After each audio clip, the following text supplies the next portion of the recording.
Hello, Master Manifestors. Welcome back to MethodMuse, where we talk about science based manifestation methods and concepts. Today, we're talking about stress and stress hormones and how they affect your ability to manifest.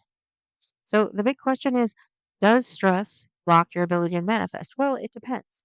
If you're already near an alignment for something that you're trying to manifest, it's probably not going to make much of a difference, but if you're trying to move through to a new state, something that you haven't experienced very much before or in the ways that you want to, having your nervous system relaxed is the key to being able to shift seamlessly, to not having a lot of resistance or attachment to old states or ideas.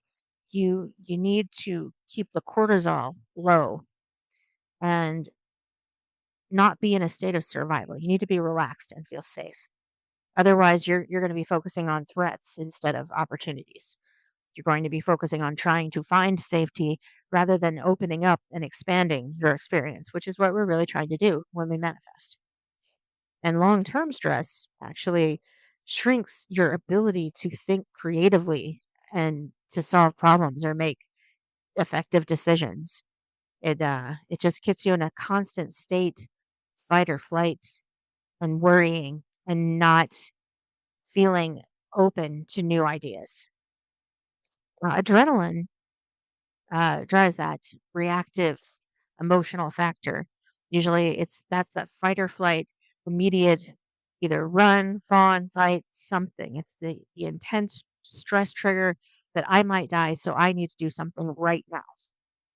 And this can be kicked up by everyday experiences that aren't in and of themselves physically dangerous, but because they feel dangerous to the brain, they will be treated that way by the body and logged in that way.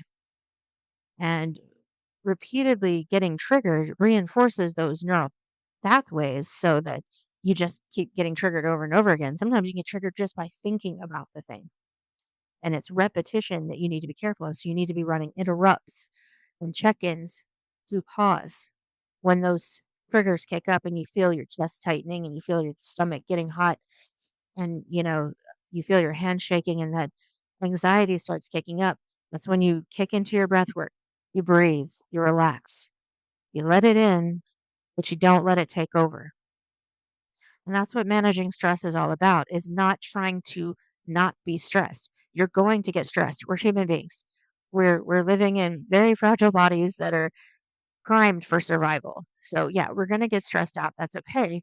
The important thing is to get back to baseline quickly so that once you realize, okay, I'm stressed out, but I'm safe, you don't shame yourself for having gotten stressed out. You don't make it mean more than it is. Oh, if I got stressed out about this and I have to fix this and this and this for the future. No, you just got stressed out, nothing else. That's okay. Maybe you even were reactive. Maybe you acted out before you could think about making decisions, which happens if you get an amygdala hijack in your brain.